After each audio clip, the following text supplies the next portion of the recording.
Hello everyone, welcome to this video, San Frontier video. My name is Jay Wakefield, and today I'm actually going to be doing a video that's been on my to-do list for some time.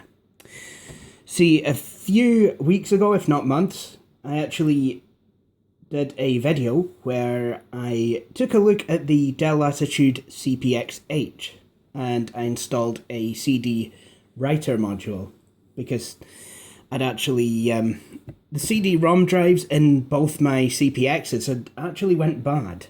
So I'd had to buy new ones. And here's one that's been crying out to be installed for a while. This is a Dell Latitude C-Series DVD-ROM module. It allows any computer that it's installed in to read DVDs. And if it has the appropriate hardware, even play back DVD movies, which is awful swish. Anyway, so today we're actually on with the Dell Latitude CPx-J. Talking of J, here's my cup of tea in a Scotland flag mug. And we have Billy Carr with us as well. Oh, hi everyone. I'm just working on setting up a bedside Packard Bell with one of Jay's favorites of mine, the Packard Bell Legend 402 CD. Yes, and because of that, he thinks it appropriate to try and sabotage my video. Anyway, so what we're going to do is we're going to install the DVD-ROM drive into the Dell Latitude. Very simple. I just kind of insert it into the multi-bay slot, and there we go. It's in. Now, before we do anything, let's actually switch this on. I believe I've been switching hard drives around. So, you know, some machines don't have the hard drives that I originally put in there. But before we do anything, what I'm going to do is I'm going to go to the BIOS. You know, and then we'll have a look at what we're playing with inside this system.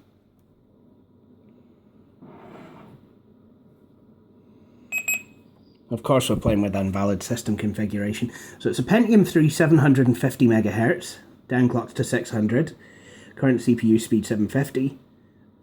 System memory 256 megs of RAM. ATIM1 graphics card with 8 megs. 20 gig hard drive. And a DVD-ROM drive installed. Very nice. And Windows ME is installed. Oh, and I'm trying to make it panel fit using the wrong key. See, I've been pressing FN and T, and it's not doing anything. That's what you use on compacts. Right. So let's see if this Windows ME installation does anything. 20 gigs is a nice size for a hard drive. Ah. This does actually look like the installation I had actually previously installed, but now it's detected my DVD-ROM reader.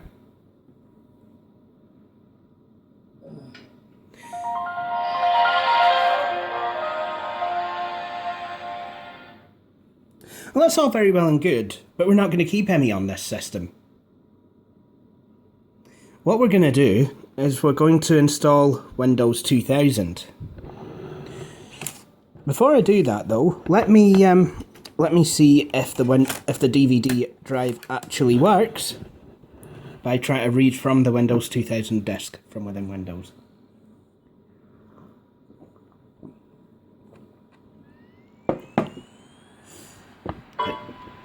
There we go, it does. Now, here's something odd. You can actually upgrade to Windows 2000 from within Windows Millennium Edition. However, doing so will actually mean that some things won't work, like Movie Maker. Anyway, enough of that. I'm just gonna have to tilt the screen back a wee bit so I can actually see it. I realise in previous videos of mine you've actually had a perfect view up my nose, and that's disgusting. Right, okay, so what we're going to do now is let's restart. Geez, oh, that's loud.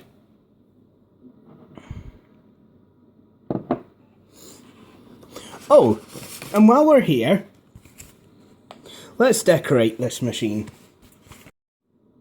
Okay. So I have an SMP sticker, and I think I'm going to stick it just here somewhere. Right here. Right underneath the keyboard. That way we'll be able to see it every day.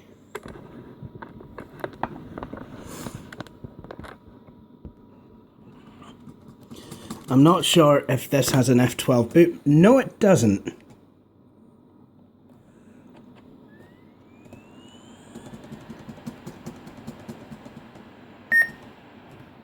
Alright, so it looks like I'm going to have to boot into the BIOS and change the boot order.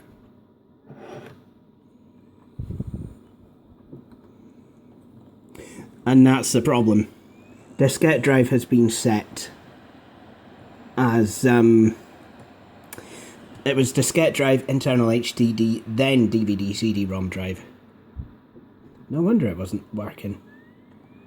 Now though, we're booting from the CD-ROM.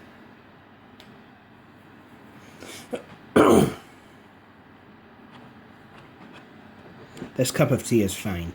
I just thought I'd like to let y'all know that. So I'll let this load up. What we're going to have to do is, if we want to quick format, we're actually going to have to go into the recovery console and then actually quick format drive C from there. And while we're at it, convert it to NTFS. Otherwise, it will take about a year to well, maybe not that long, but to fully format it, it does take a good long time. Video. Okay, so now we're finally in the Windows 2000 setup main menu.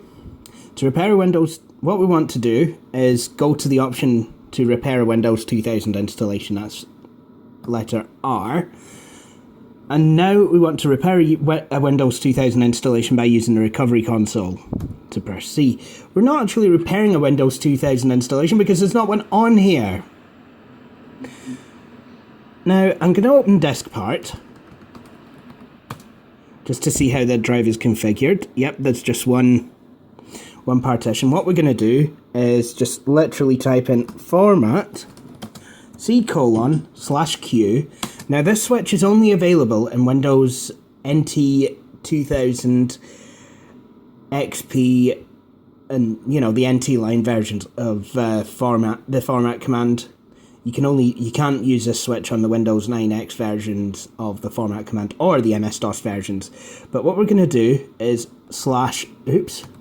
try that again. Format C:/Q/FS:. Now we're going to select which file system we're going to use, because FS means file system. It stands for file system. We want to use the NTFS file system. We're going to press enter. All data on non-removable drive C will be lost. Proceed with format. Yep.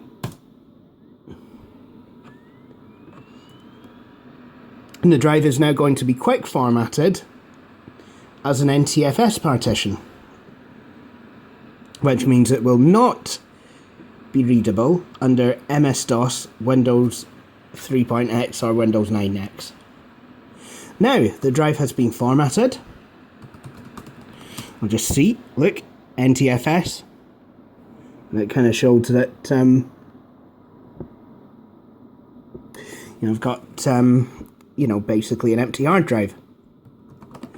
So now what I need to do is exit the recovery console. I typed exit and pressed enter.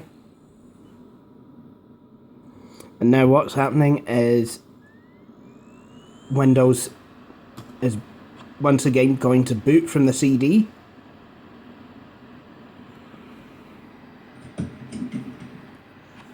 Right, and there we have it. Now I'm just going to wait for Windows 2000 to start up. In fact, that always kind of threw me. Like, the first time I ever ran Windows 2000 setup, it went, setup is now starting Windows. I'm like, it really doesn't look like Windows to me, it's text mode. What it meant was it's loading the kernel, not the GUI. Anyway, I will be back once Windows 2000 setup has started.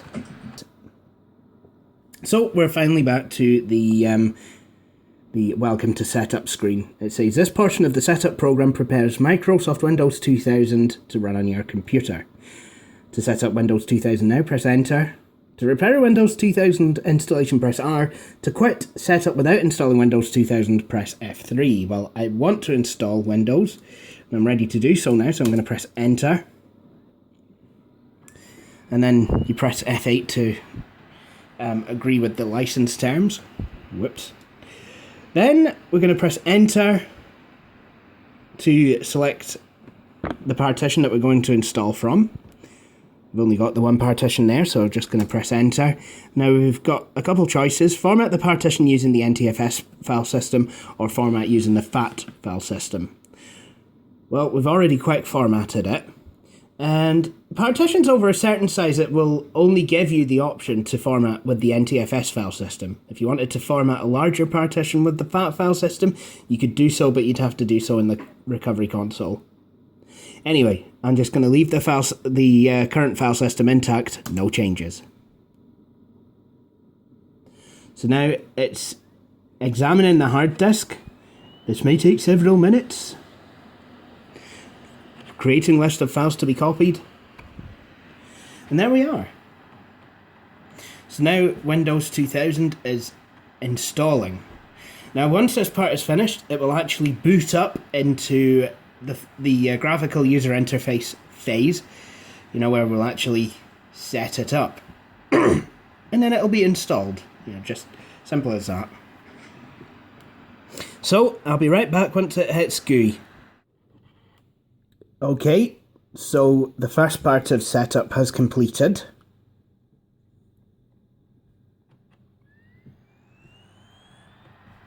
So now it'll say press any key to boot from the CD, but if you don't, it just kind of goes on and boots from the next boot device, which in this case is the hard disk, because there's no floppy drive connected. Although if there was one, you'd hear a floppy seeking. So this is the first time, this is Windows 2000 starting for the first time. And I do believe it was the first version of Windows NT to actually have a splash screen show up while it was starting up. And of course, NT 3.x and 4.0 had the NT logo at the login screen, but none of them really ever had any splash screens. So, again, there's more waiting to do. There is a lot of waiting around during Windows 2000 setup, I've got to be honest. You know, but this screen shouldn't be here long. What will be here for a while, though, I will say, is the add hardware, hardware detection wizard screen. That is there for a while, and there's a bit at the. There's a part of that that's near the halfway mark that seems to be there forever. I mean, the first time I saw it, I thought it had crashed. Right. Now this screen looks like it wants you to click next, and it does, but if you don't, it'll actually do it auto-magically. Look. But yeah, so like I said, this is going to take a good while to actually work. So, with that in mind, I'm going to head off and I'll be back once it's finished. This is a good point at which to make yourself a cup of tea, and as I finish mine, I think I'll get that done. Okay, so the hardware detection wizard has finished. Well, the hardware detection portion of setup has finished. Now it wants me to set my regional settings. Now, for the moment, I'm still considered as being part of the United Kingdom. So we have to kind of set it thusly. Unfortunately, Microsoft won't be bringing out patches for Windows 2000 or any 9X operating systems for when we become an independent country. And yes, I did say when. It's happening, get used to it. Trust me.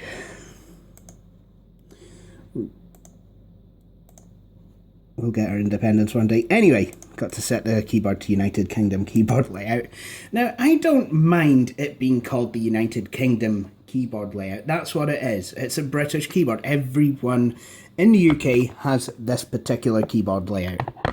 Just because I don't like being a part of the United Kingdom, being a part of like their rule, Westminster rule, doesn't mean I don't like people from the UK or things from the UK. I mean, one of my favourite 80s machines is a BBC Micro. I love Aston Martins. And yeah, BBC did good comedy back in the 70s. Right, anyway. You know, once we become an independent country, you know, it's not like, I know this is a Windows 2000 video, but I mean, I feel this needs to be said. You know, once we do become independent, it's not like we're going to hate on the rest of the UK. It's, you know, we're still going to be friends with y'all. We just kind of want our independence. You know, like any sovereign nation, like, you know, America, Australia, India, you know, and all the other countries that were part of the British Empire. Anyway, so time to type my name in.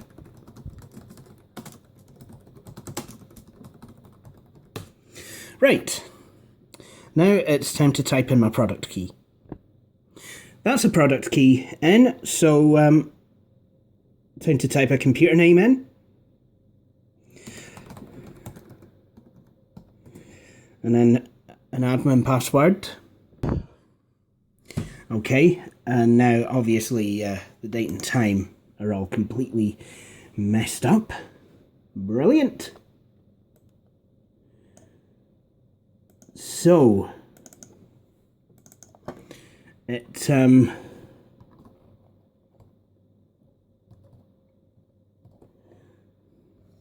May the 4th. Now I could do a Star Wars joke, but there's so many people that actually are starting to get really annoyed with it. So, I won't. Because, I sometimes respect people's wishes. Not always, but sometimes.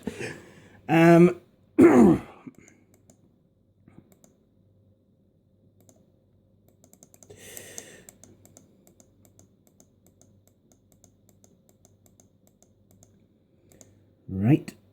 Okay. Greenwich Mean Time. GMT, Greenwich Mean Time, Dublin, Edinburgh, Lisbon, London. Automatically adjust clock for daylight saving changes.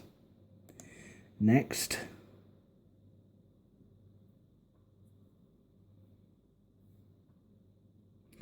Alright, now Windows 2000 is going to install, well, it's going to continue installing things.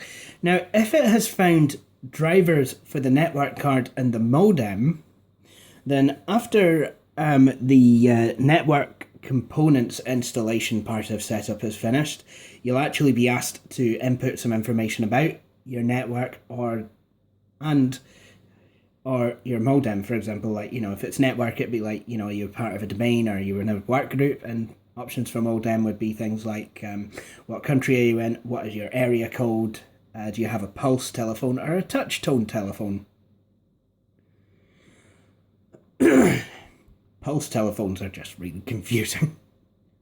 Okay, so it's not actually found any drivers for the network card or the modem.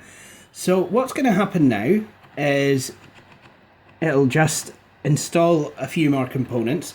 Then it'll go on to install the start menu items.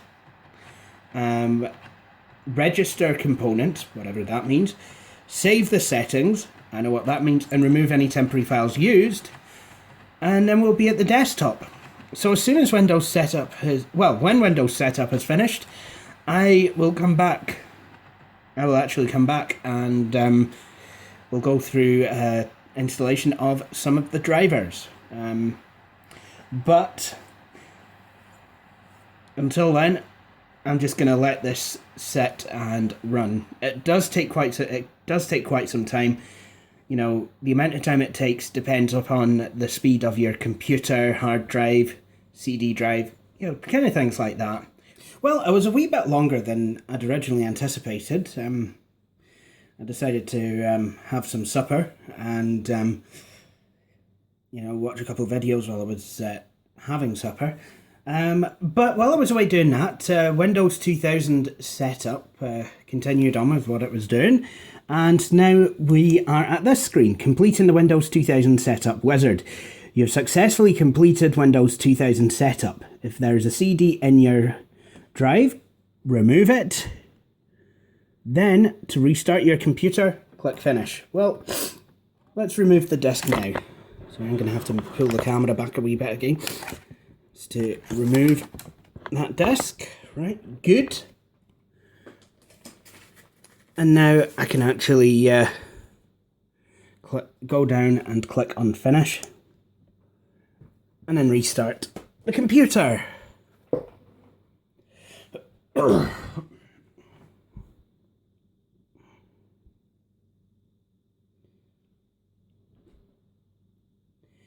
Now, one thing I will need is, I've just realised, it's drivers. I do have the drivers for the CPx-J, but before I install any drivers, what I'm actually going to do is install Service Pack 4 for Windows 2000. Now, I actually did make up a CD for the Compaq Evo N600C that has all sorts of drivers and utilities, as well as the drivers for the Compaq Evo N600C. One of the things that it does have are drivers. One of the things it does have is the Service Pack 4 for Microsoft's Windows 2000 operating system. Now, give me a moment here. I will try and find that disk. But you'll notice that on this particular machine, Windows 2000 was actually able to find a display driver, which is quite nice actually. So I'm in 1024 by 768 pixel resolution with a good number of colours. I'm not sure if I'm in 16-bit or 32-bit colour. Now, we've got this charming wee wizard up. Network Identification Wizard. Welcome to the Network Identification Wizard. This wizard helps you connect your computer to a network. To continue, click Next. You can require all users to enter a username and password to log on, or you can have Windows assume the same user will always log on to the computer. I'm going to click Users must enter a username and password to use this PC. There we go. Now I'm just going to type in my admin password. Right, now do we have sound? Also, it can take a while for the Windows 2000 desktop to appear for the first time. Right, doesn't appear that we do have any sound. Oh well, that's fine. Now, before we do anything, we've got the Windows 2000, getting started with Windows 2000 screen. Before I do anything, I'm going to make an account for myself. Now, back in the day, every computing guide out there would recommend that you make a standard user account with no admin privileges so that viruses can't get into the system and wreak havoc. Unfortunately, that made a lot of programs not work properly. So I am going to create an admin account, but it's still going to be my own account because I like to have my own account. So to do that, I'm going to go to users and passwords. I'm going to add a user. My name, J, full name, J Wakefield. Now it's going to need a password. So, I can either be a standard user, a restricted user, or other. So I'm just going to click other, administrators. There we go. Also, I want to have it so that I press Ctrl-Alt-Delete before logging in. One of those things I've always liked doing.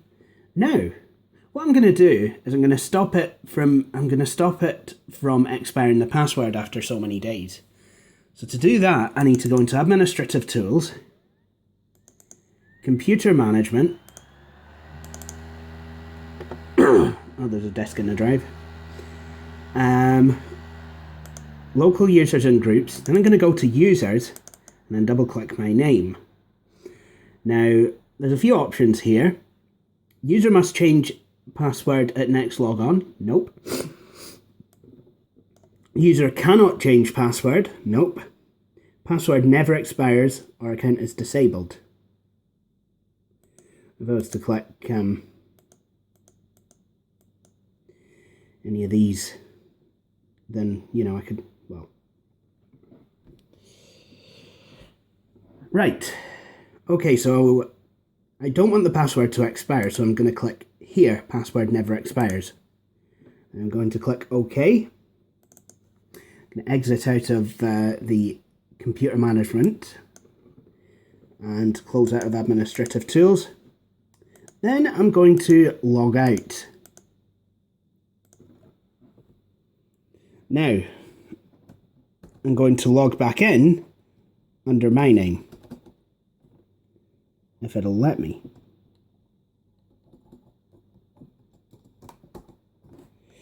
There we go.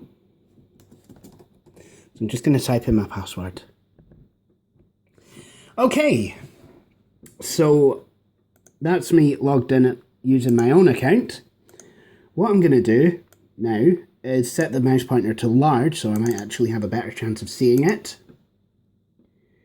Going to have a large black pointer, extra large. There we go.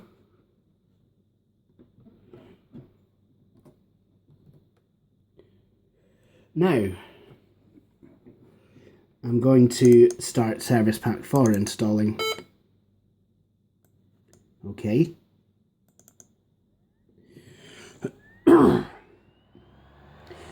Now I'm going to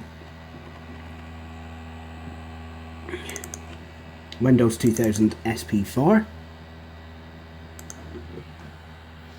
So for those of you who remember actually installing Service Packs 1 and 2 into Windows XP, this is a lot like that. Obviously the screens for installing Service Packs 1 and 2 to Vista or Service Pack 1 to Windows 7, they look different, but it's the same idea.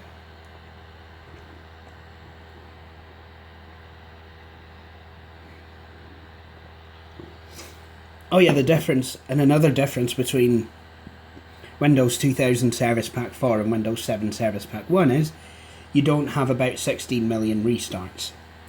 It's just the one, and it's all installed. Windows 2000 Service Pack 4, as well as obviously providing fixes that came with Service Packs 1, 2 and 3, actually brings in some utilities, some of which were included in Service Pack 3. For example, you get a newer version of the on-screen keyboard that has the Windows XP icon, and you also get the option to set program defaults, which was also included with Windows XP Service Pack 1. Right, okay. Welcome to the Windows 2000 Service Pack 4 Setup Wizard. Before you install this update, it's recommended that you update your system repair disk, back up your system, close all open programs. To complete the installation, Windows might require restarting after you finish the wizard. It only might need restarted. Jings. It's not like we're installing a service pack or anything, is it? Whoopsie. Anyway, I'm just going to click next. I agree with the terms and conditions. We're not going to archive the files, because that would just take up valuable space. If you're unsure, though, or if this is a critical use machine, you know, and you're installing a service pack like this, and you're given an option to back up the files, do it. I'm just kind of doing this because, well, this is not a critical use machine. So, this will take some time to install the service pack. So while that's doing that, I'm going to go off and load the drivers for this machine onto a flash disk, and I'll be right back. Okay, so I have copied over the drivers as well as installing Windows 2000 Service Pack 4. And we've just now finished the wizard. And for some... oh, yep, there we go. It's now restarting the computer. So this will just take a couple minutes.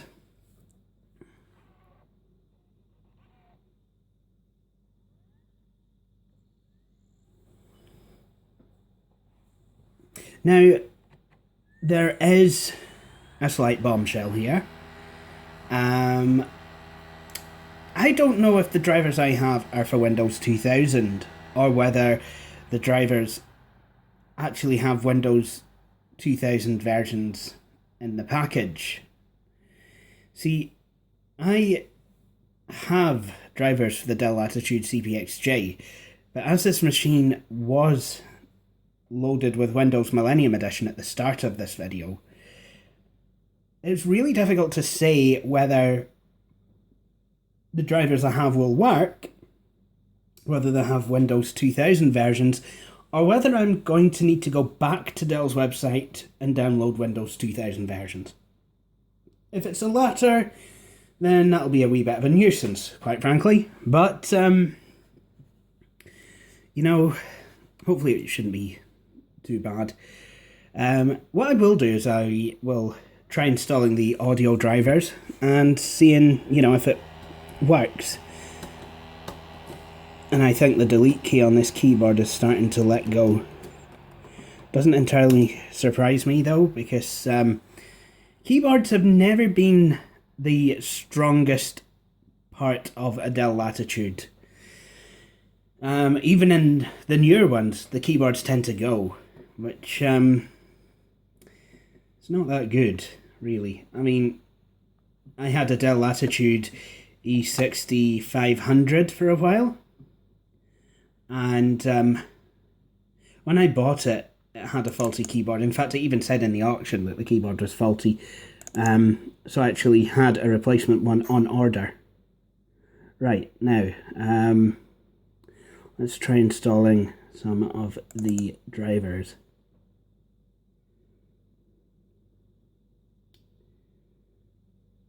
Yeah, it probably looks like I'm going to have to get some more. Well done, Jay. You really know how to computer really well.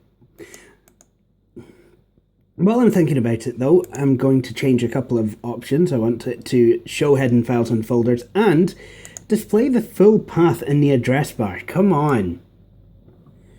Come on, I like that. There we go. Now, what I can be doing while I'm waiting on this installing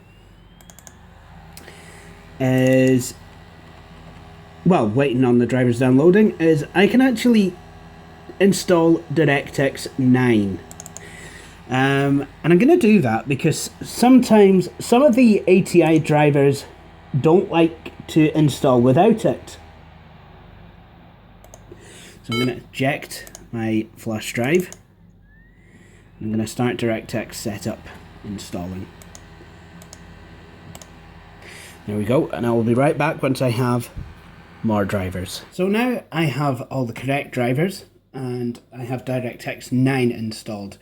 Now normally, I am the sort of person who will restart a computer after every single driver installation. But, because I'm feeling a wee bit impatient tonight, I want to get the whole lot done and just have the one restart.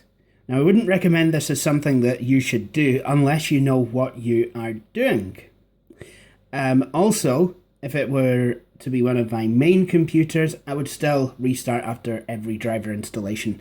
Especially on my main laptop, as it is a ThinkPad, and, well, ThinkPad drivers, you have to install them in exactly the right way every single time. Otherwise, you will find that your ThinkPad doesn't actually want to cooperate because it doesn't like the direction.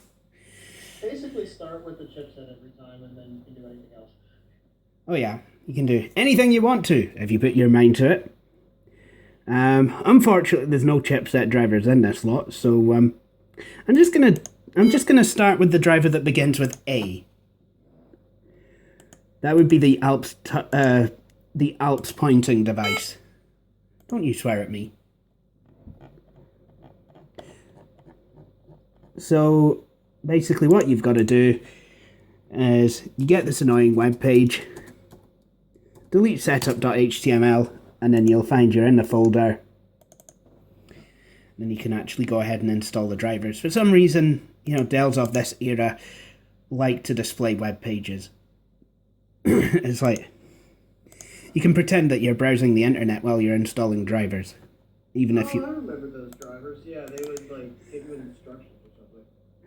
Yeah, quite good if you don't actually know what you're doing. I think it was made specifically for unionists.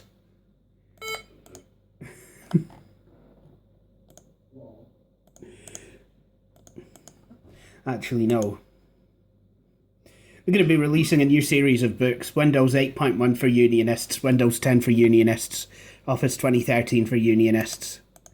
Is that an offshoot of the For Dummies series? Yeah, but it basically just kind of has, only a couple words per page and, all pretty pictures. It's Microsoft Publisher. Yeah, I think they are actually making them with Microsoft Publisher. It'll be all nice and shiny, you see. So it'll keep the unionists impressed. They're not going to be able to go with the yellow covers though, because yellow would be too close to a reasonably good political party, and they might all get a wee bit upset and bring up their cornflakes.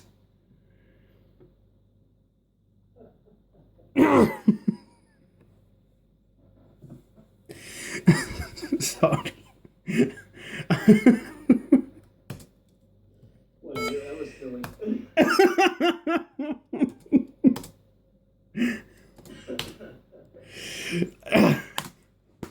It's a good job I'm not in government. See, unionists can say pretty much what they want to about us, independent, independent backers, yes folk, whatever you want to call us, neo-nats, cyber-nats.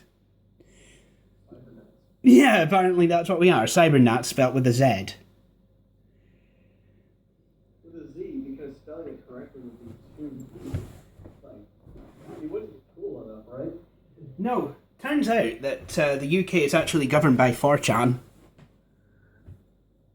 That would be a disaster. Then it would turn from a wasteland into, a politically correct weirdo place.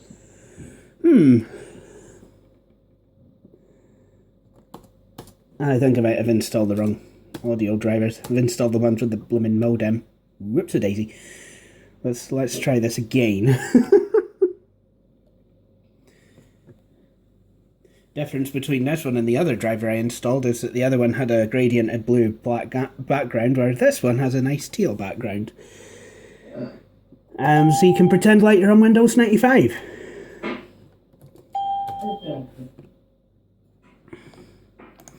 So that's Billy Core approved right there. Oh, and we have sound, so I must have done something right. Even if I am a cybernat.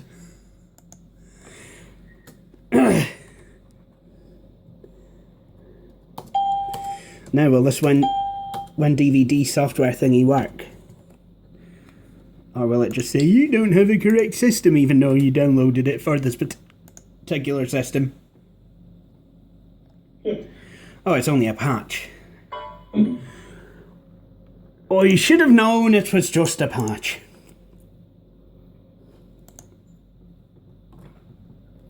You never can tell with Dell's site.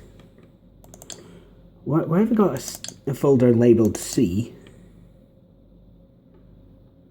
Oh.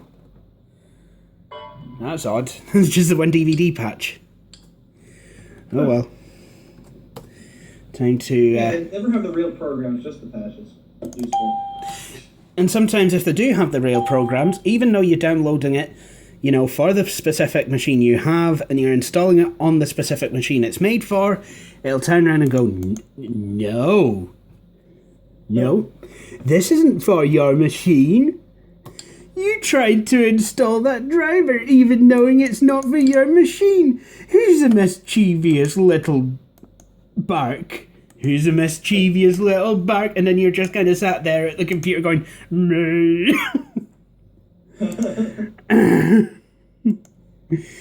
I don't know nothing, mate. I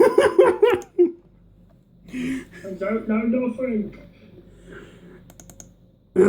Right, okay, so what we're going to do is we actually have to manually install the Ultra DMA driver, so I've just, I'll go through what I've done again. I right click on my computer, select properties, I go to the hardware tab and then click on device manager, go to ID ATA Atapi controllers, and then I select the Busmaster ID controller. Click update. Hello, I'm back. Hey up, and I'm in the middle of a video. You click update driver, want to specify a location, and then yep, and available. The wizard also found other drivers. I'm going to use. Oh, okay. So that's not necessarily helped. Never mind.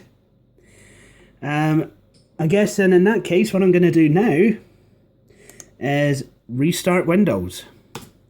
I've installed all the drivers in one sitting without restarting. So we get to see how badly messed up this Windows 2000 installation is.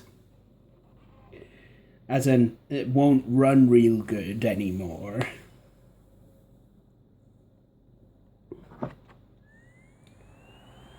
I'm taking a recording. Mm-hmm. Yes. The mouthful of tea.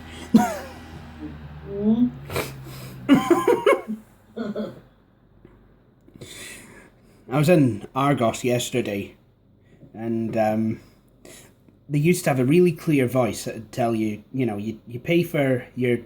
What you do is you go to the checkout, you pay for your item, and then they'll give you a collection point, and they'll give you a 3-digit order number.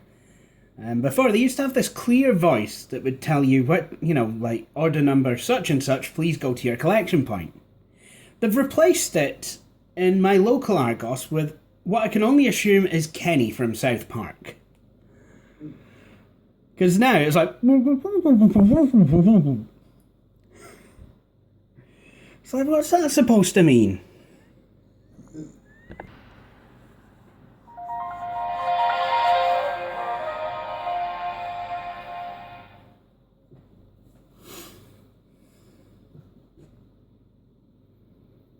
And now we have all of the drivers installed. If we look in the system properties, we see Service Pack 4. We go to the hardware tab and go to device manager. We see all the drivers are actually installed and working. So I think that'll do it for this video. The Dell Latitude CPx-J is now running Windows 2000. I'm going to go away and install all of my applications that are needed, as well as an up-to-date version of Internet Explorer for no other reason than just to have it. And Media Player 9, again, no other reason than just to have it. And then I will maybe have another cup of tea. So... that concludes this video. Thank you for watching. Please feel free to subscribe and to like Videos on Frontier on Facebook. But for the meantime, I hope you'll all join me for my next video.